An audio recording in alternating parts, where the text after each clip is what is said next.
السلام علیکم ورحمۃ اللہ وبرکاتہ۔ الحمدللہ رب العالمین والصلاة والسلام علی سید الانبیاء والمرسلین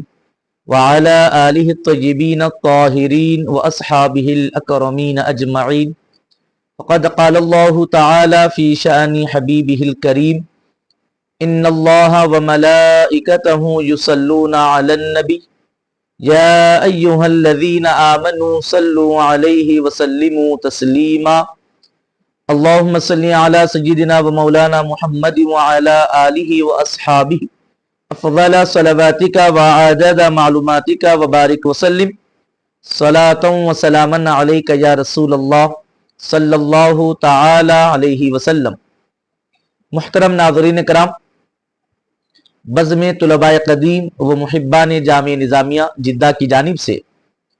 خواجگان چشت کے مبارک ملفوظات کا درس بنام درس ہشت بہشت راہ سلوک و تزکیہ نفس کے نام سے ہفتے میں ایک مرتبہ آپ کی خدمت پہ پیش کیا جاتا ہے، اور ہشت بہشت کتاب میں جو کہ خواجگان چشت کے مبارک ملفوظات کا مجموعہ ہے، جس میں 8 کتابیں جمع ہیں، اور ان میں کی پہلی کتاب انیس الارواح جو کہ مجموعہ ہے ملفوظات کا حضور خواجہ خواجگان حضرت خواجہ عثمان ہارونی رحمۃ اللہ تعالی علیہ کا۔ حضرت کے مبارک ملفوظات کو جمع کیا حضور خواجہ خواجگان حضور خواجہ معین الدین حسن چشتی سنجری اجمیری غریب نواز رحمۃ اللہ تعالی علیہ نے، اور اس کا نام انیس الارواح رکھا گیا، اور اسی کتاب سے ہم درس دینے کی درس سننے کی سعادتیں اور برکتیں حاصل کر رہے ہیں۔ 3 مجلسیں اس سے پہلے ہم نے پڑھنے کی برکتیں حاصل کی تھی۔ چوتھی مجلس جس میں 2 باتوں پر حضرت نے گفتگو فرمائی ہے، اپنی برکتوں سے سرفراز کیا ہے، ایک تو عورتوں کی فرما برداری سے متعلق، اور دوسری غلام آزاد کرنے کی فضیلت اور برکتوں سے متعلق۔ انشاءاللہ العزیز مجلس چہارم کے ہم 2 حصے کرتے ہیں، یعنی پہلے حصے میں جیسے کہ عورتوں کی فرما برداری سے متعلق ہے، اس کو اس درس میں ہم اپنے درس کا حصہ بناتے ہیں، اور غلاموں کو آزاد کرنے کی فضیلت اور برکتوں سے متعلق جو حضور والا کے ارشادات ہیں، وہ انشاءاللہ مجلس چہارم کے دوسرے حصے میں سننے کی ہم برکتیں حاصل کریں گے۔ مجلس چہارم سخن در فرمان برداری زنان و بردہ آزاد کردن افتاد بود، فرمود روایت کرد امیر المؤمنین علی رضی اللہ عنہ از رسول کریم علیہ السلام، ہر آن زن کے شوئے اورا در جامع خواب خوان و آن زن نہ رود، بلکہ از شوئے دور شود،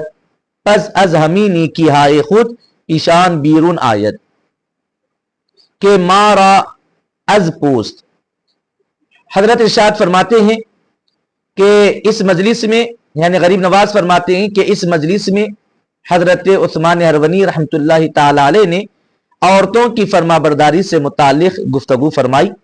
اور ارشاد فرماتے ہیں کہ امیر المومنین حضرت سیدنا علی مرتضی مولا مشکل کشا رضی اللہ تعالیٰ عنہ سے روایت ہے کہ حبیب پاک صلی اللہ علیہ وسلم نے ارشاد فرمایا کہ ہر آن زن، ہر وہ عورت کہ شوئے اورا در جامع خواب خواند، کہ جس کو اس کا شوہر اپنی بستر استراحت پر طلب فرمائے، اپنی خواہش کی تکمیل، نفسانی خواہش کی تکمیل کی خاطر اپنی عورت کو، اپنی بیوی کو طلب فرمائے، وہ آن زن نہ رود، اور وہ عورت شوہر کے طلب کرنے پر اپنے شوہر کے پاس نہ جائے، بلکہ از شوئے دور شود، بلکہ وہ اپنے شوہر سے دور رہے، پس از ہمینی کی ہائے خود، کہ حبیب پاک علیہ السلام فرماتے ہیں، اور اس کو مولا کائنات نے روایت کیا، اور اس کو اپنی مجلس میں حضرت خواجہ عثمان ہرونی رحمۃ اللہ تعالی علیہ فرماتے ہیں کہ وہ عورت جو شوہر کے طلب کرنے پر قریب نہ جائے اور دور رہ جائے، تو وہ اپنی تمام نیکیوں سے ایسے نکل جاتی ہے، اس سے تمام نیکیاں ایسے دور ہو جاتی ہیں جیسے کہ سانپ جب وہ اپنی کینچلی اتارتا ہے یعنی اپنی چمڑی اتار دیتا ہے تو جیسے وہ چمڑی سے اپنی کینچلی سے اس کا کوئی تعلق نہیں ہوتا اور وہ کینچلی اب وہ سانپ کے کوئی کام کی نہیں رہتی، ایسے ہی نیکیاں بھی اسے ایسی دور ہو جاتی ہیں، اس کا اس عورت کو کوئی فائدہ حاصل نہیں ہوتا۔ وہ بیزے چندہ باشد کہ بمقدار ریگ بیابان، اور فرماتے ہیں کہ وہ اتنی گنہگار ہوگی کہ جتنے کے بیابان میں کھلے ریگستان میں ریت کے ذرات ہوتے ہیں اتنے گناہ اس کے نام اعمال میں لکھے جائیں گے۔ وہ اگر آن زن بمیرت وشو ازوے خوشنود نباشت، فرماتے ہیں کہ اور اگر وہ عورت اس جہان سے چلی جائے اس حالت میں کہ اس کا شوہر اسے راضی نہ تھا ہو تو ہفتاد درے دوزخ از برائے او بکشایند، فرماتے ہیں کہ ایسی عورت کے لیے دوزخ کے 70 دروازے اس کے لیے کھول دیے جاتے ہیں، یعنی اس کو جہنم میں داخل کیا جاتا ہے۔ وہ اگر شوئے خوشنود باشد ہفتاد درجے از بہشت بنام او برارند، اور فرماتے ہیں کہ اور اگر اس کا شوہر اس سے راضی تھا اس حالت میں وہ اس دنیا سے رخصت ہوئی ہو تب پھر اس کے لیے جنت میں 70 درجے اس کے لیے بلند کر دیے جاتے ہیں۔ بعد ازاں خواجہ فرمود کہ در تنبیہ امام ابو اللیث سمرقندی نوشتے دیدام، اس کے بعد حضرت فرماتے ہیں کہ میں نے حضرت خواجہ ابو اللیث سمرقندی رحمت اللہ تعالی علیہ کی کتاب یعنی تنبیہ میں نے یہ لکھا ہوا دیکھا ہے کہ ہر زنے کے روئے خود را باشوئے خیش ترش کند، ہر وہ عورت جو اپنے شوہر سے صحیح منہ بات نہیں کرتی ترش روئی اختیار کرتی ہے، یعنی غلط لہجے میں اور نازیبا انداز میں وہ اپنے شوہر سے پیش آتی ہے۔ وہ در روئے شوہر ترش بنگرت، اور اپنے شوہر کی طرف بھی بالکل نامناسب لہجے میں اور نامناسب انداز میں پیش ہوتی ہے۔ تو فرماتے ہیں کہ بعدد ہر ستارے کے بر آسمان باشد یک گناہ بیروے بنویسند، فرماتے ہیں کہ ایسی خاتون کے لیے آسمان پر جتنے تارے ہوں گے ہر تارے کی مقدار اس کو ایک ایک گناہ اس کے نام اعمال میں لکھا جائے گا۔ آنگا فرمود اگر شوئے رادر یک سوراخ بینی ریب بروت و در دوم سوراخ بینی خون و آن زن ریم و خون را بلیعید، فرماتے ہیں کہ اگر اسی طرح آپ نے فرمایا کہ اگر شوہر کہ اگر ایک ناک کی ایک سوراخ سے یعنی پیپ وغیرہ نکلتا ہو اور دوسرے سوراخ سے خون اگر برآمد ہو رہا ہو اور عورت یعنی خاتون جو کہ بیوی ہے اپنی شوہر کی خدمت اس حد تک کرے کہ وہ اس کو یعنی اپنی شوہر کی ناک کے دونوں سوراخوں سے پیپ اور خون جو نکل رہا ہے اس کو وہ صاف کرتی ہو اور یعنی اس کو نگل لیتی ہو، یہاں تک کہ بیان کیا گیا ہے، تو پھر بھی ہنوز حق شوہر تمام نہ گزار دے باشد، تب بھی شوہر کا حق وہ ادا کرنے والی نہیں ہو سکتی۔ پس اے درویش اگر بدون خدا تعالی کثیرہ سجدہ کردن روا بودی، فرماتے ہیں کہ اگر پروردگار عالم کے علاوہ کسی اور کو سجدہ کرنا اگر جائز ہوتا تو رسول خدا علیہ السلام بے فرمودی زنان را کے سجدہ کنندی شوہران را، فرماتے ہیں کہ حبیب پاک علیہ السلام نے ارشاد فرمایا کہ ضرور میں عورتوں کو حکم دیتا کہ وہ اپنے شوہروں کو سجدہ کریں۔ یہاں تک آپ نے عورتوں کی فرما برداری سے متعلق گفتگو فرمائی اور اپنی نصیحتوں اور برکتوں سے سرفراز فرمایا ہے۔ محترم ناظرین کرام، یہاں ہم دو باتیں بطور خاص عرض کریں گے۔ پہلی بات تو یہ کہ اس مجلس میں حضرت نے عورتوں کی فرما برداری سے متعلق ذکر فرمایا تو وہ احادیث، وہ روایات، وہ ارشادات کو بیان کیا جس میں عورتوں کے لیے نصیحت تھی۔ اب اس کا مطلب یہ نہیں ہے کہ مردوں کے لیے، شوہروں کے لیے شریعت مطہرہ میں کسی قسم کا حکم نہیں ہے، یا پھر حضور والا نے بیان نہیں فرمایا ہے،